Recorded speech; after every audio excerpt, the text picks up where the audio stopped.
Kita aduk madunya hingga mengental. Kemudian masukkan putih telur. Langsung terlihat perbedaan warnanya kan?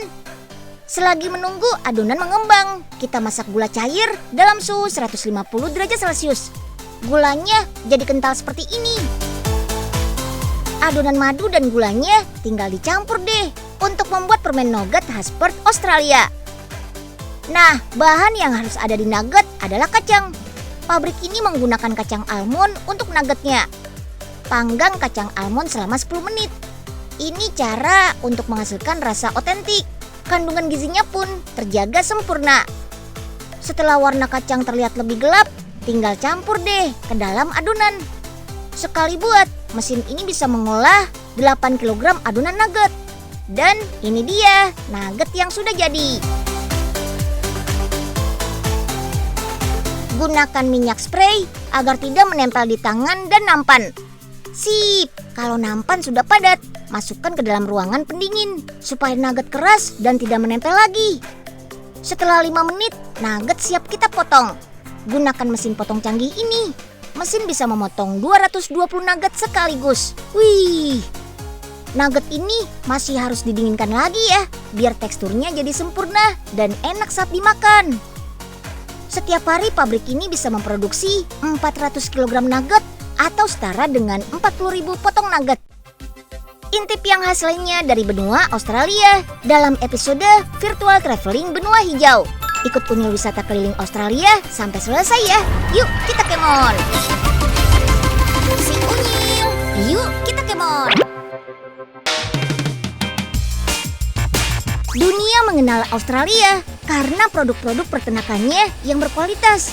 Salah satunya sebagai penghasil wool terbaik di dunia. Wool ini berasal dari domba merino yang punya banyak keunggulan. Tekstur woolnya sangat halus, punya kualitas terbaik, dan sudah teruji aman buat lingkungan karena bisa didaur ulang. Wah, keren! Untuk mendapatkan wool kualitas terbaik, domba-dombanya harus dicukur dulu nih. Satu domba merino ini bisa menghasilkan 6 kilo wool loh. Wih, banyak juga ya. Proses pencukuran dimulai dari perut, karena biasanya bagian ini paling kotor. Jadi harus dibersihkan dulu bagian yang paling kotor. Baru deh ke bagian tubuh lainnya. Oke, bulu domba siap kita sortir dulu nih. Buang bagian-bagian yang kotor, hingga tersisa bagian putih yang sangat halus. Setelah bersih, wool lanjut disimpan di gudang untuk dipres dan diolah jadi berbagai macam benda. Teman-teman, nggak cuma woolnya. Di Australia, kulit domba juga disulap jadi sepatu boots loh. Tuh, keren banget kan? Kulit domba yang dipakai hanya yang kualitas premium saja. Yuk, mulai cetak bagian alas dan upper alias bagian atas sepatu. Karena model sepatu bootsnya banyak, jadi cetakannya juga banyak banget. Nah, dengan bantuan cetakan dan alat potong ini, ada 500 pasang boots yang bisa dipotong dalam waktu 1 jam loh. Oke deh, semua bagian sepatu sudah terpotong nih. Lanjut jahit sampai terbentuk bagian atas sepatu seperti ini. Sekarang lanjut buat alas kaki bagian luarnya yuk. Bahannya terbuat dari kertas olahan yang dipadatkan. Bahannya sangat tipis loh, agar tidak menambah bobot sepatu. Jadi bootsnya tetap nyaman saat kita gunakan. Cetakan dan mesin potongnya sama seperti tahap awal tadi. 4 alas kaki langsung terpotong sekaligus. Sip, hasilnya kita tempelkan dengan alas kaki dari bahan kulit domba. Lalu jahit dengan benang khusus.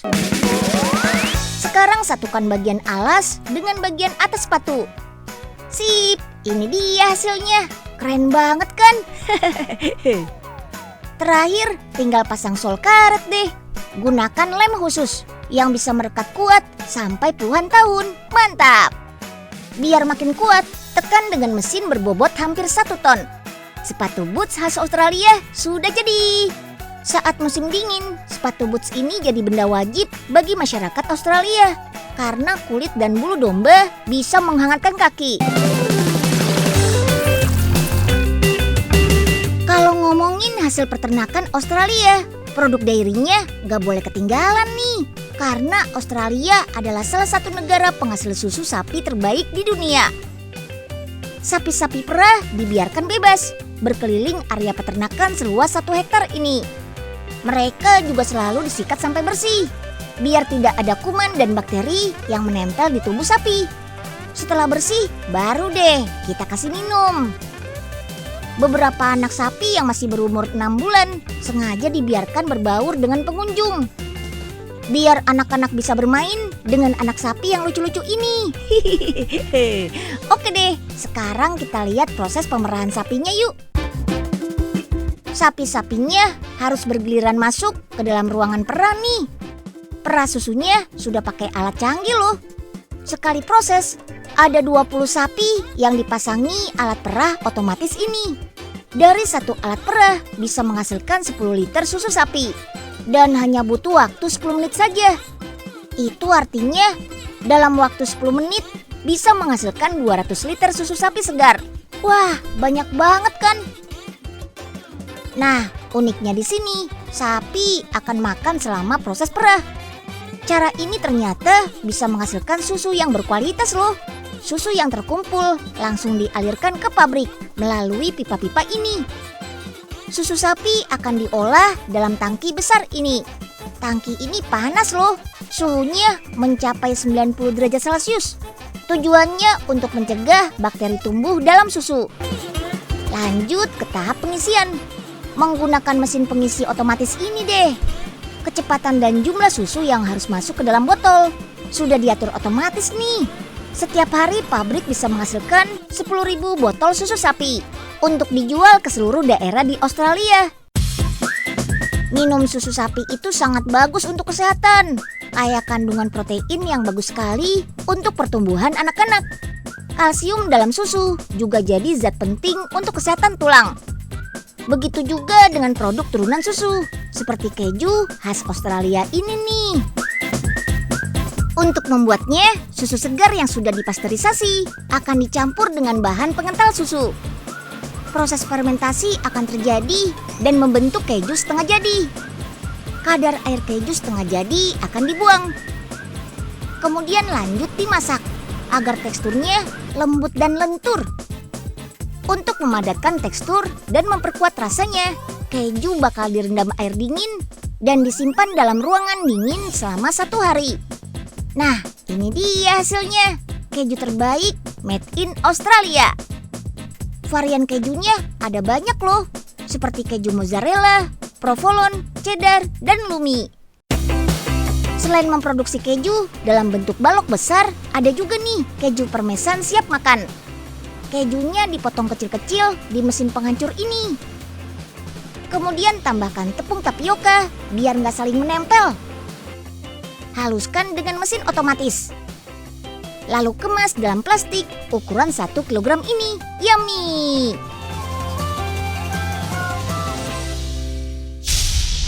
Ayo, makan yang banyak ya domba supaya gemuk. Nanti kalau gemuk harganya mahal deh. Aduh, ini anget amat ya. Enak nih dingin-dingin gini pakai jaket bulu domba. Jaketnya nggak ada, nggak apa-apa. Bulu dombanya aja dulu, jaketnya belakangan. Loh, Pak Oga, ngapain di situ? Enak deh Nunyil, bulunya lembut. Waduh, domba nangkal. Waduh, Denunyil, tolongin dong.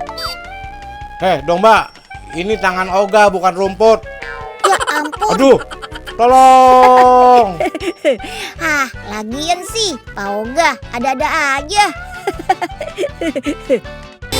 Yuk, kita kemon.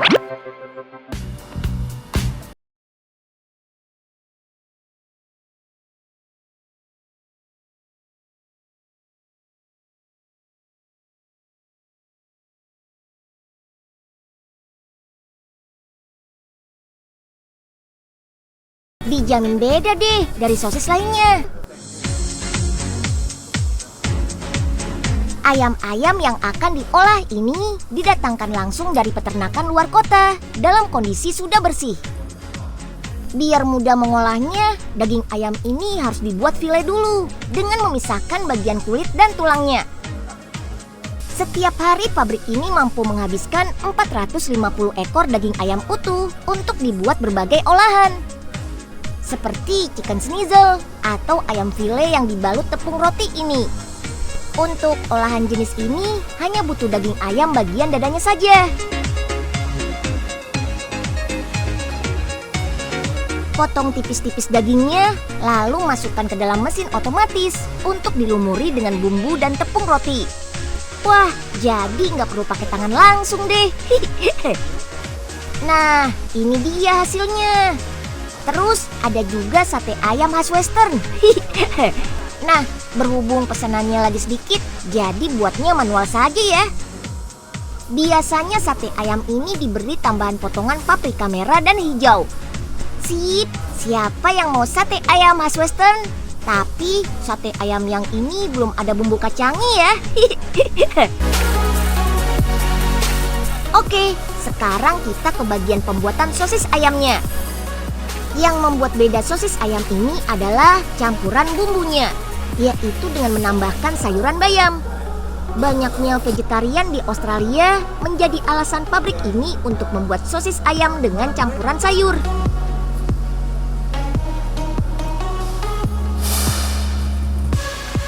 Pertama, giling daging ayam file sampai halus. Daging ayam yang digunakan ini harus dicampur juga dengan kulitnya, biar lebih kenyal. Untuk membuat adonan sosis, pertama masukkan bahan sayuran dan tomat kering ke dalam mixer. Setelah itu, masukkan daging ayam yang sudah digiling tadi. Jangan lupa masukkan bumbu-bumbu dan juga tambahan air biar tidak menggumpal. Mesin mixer yang digunakan ini bisa menampung hingga lebih dari 20 kg daging. Hanya butuh waktu 5 menit untuk mencampur semua bahan sampai menjadi adonan sosis.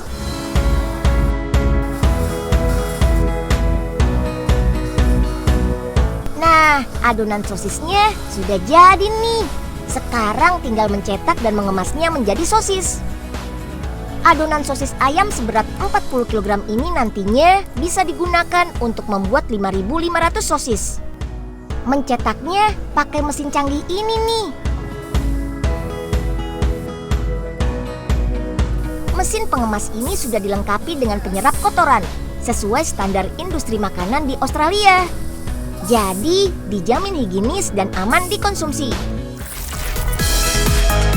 Australia bukan cuma tentang wool dan susu saja loh. Negeri kanguru ini juga punya tanah yang sangat subur. Julukannya saja benua hijau kan. Di daerah Wuriyelok ini kita bisa menemukan buah unik dari berbagai negara loh. Cekidot yuk. Nggak apa-apa ya sambil hujan-hujanan sedikit. Kita bisa menemukan red plum. Buah yang tergolong dalam subgenus Prunus ini asalnya dari Tiongkok. Ada kiwi juga loh, buah yang juga berasal dari Tiongkok. Di sana namanya gooseberry Tiongkok. Kulitnya berwarna hijau kecoklatan. Tekstur buahnya sangat halus dan rasanya unik. Buah ini kayak seret loh. Di sebelah barat ada ribuan pohon lemon alias jeruk sitrun yang siap panen nih. Buah kaya vitamin C ini biasanya dijadikan jus atau perasa makanan. Nah, ini dia yang paling unik. Masih keluarganya jeruk nih. Ada blood orange. Serem banget ya namanya. Tapi rasain dulu buahnya. Manisnya juara. Diberi nama blood orange cuma karena bulir jeruknya berwarna merah seperti darah. Selain memetik buah-buahan segar, di sini kita juga bisa belajar mengawetkan buah loh. Baik dengan cara dikeringkan dan fruit bottling. Buahnya disimpan di dalam botol kayak gini nih. Terus siram deh sama air gula.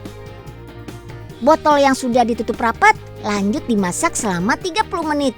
Proses ini bertujuan untuk mematikan bakteri atau kuman dari botol yang digunakan. Setelah matang buahnya harus didiamkan kurang lebih 3 minggu biar rasanya lebih enak. Nah, untuk membuat buah kering alias dried fruit, proses awalnya sama kok. Tinggal cuci, kupas, dan potong-potong buahnya. Semua buah bisa dikeringkan loh, tidak terkecuali kiwi dan pir yang kadar airnya tinggi. Oven dengan suhu 65 derajat ini akan mengeringkan buah kiwi dan pir selama 2 hari full. Setiap hari perkebunan ini memproduksi puluhan kilogram buah segar. Ada yang dijadikan selai, buah kering, juga fruit bottling. Ini semua bisa dibeli buat oleh-oleh loh. Ke Australia tapi nggak nyicipin seafoodnya. Wih, rugi banget deh. Karena negeri ini juga tersohor dengan kualitas seafoodnya yang numero uno. Seperti kerang abalone ini nih. Kerang yang terkenal sebagai makanan Raja Tiongkok. Kerang abalone paling nikmat disantap dengan cara digoreng bersama tambahan bumbu.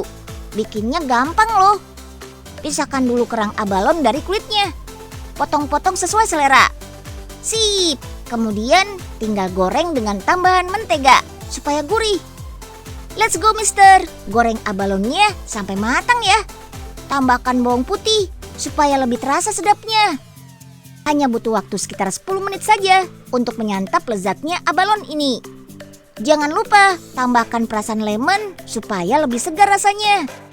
Dan tada, ini dia abalone with butter and garlic sauce siap untuk disantap. Yummy!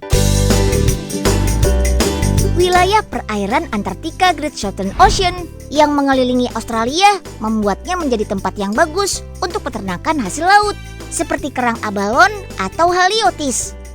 Nah, tempat budidaya ini memindahkan suasana hidup kerangnya di kolam yang terbuat dari batu loh.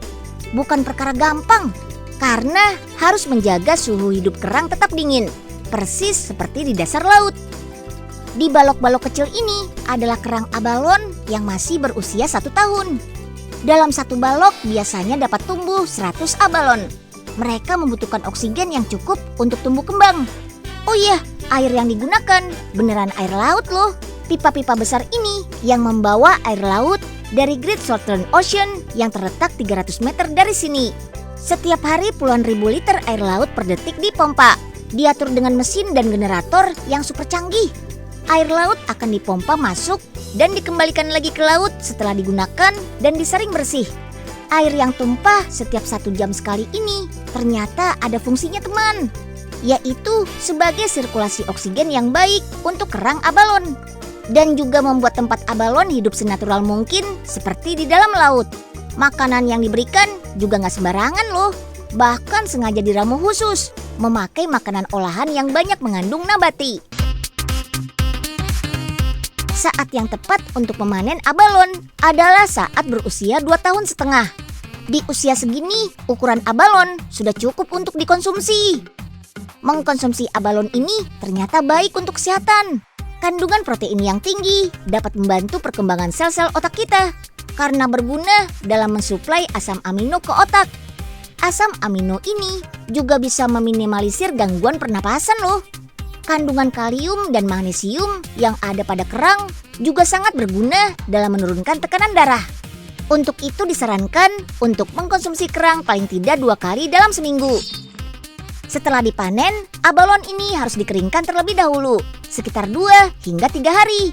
Biar abalonnya tenang setelah dipindahkan dari kolam budidaya.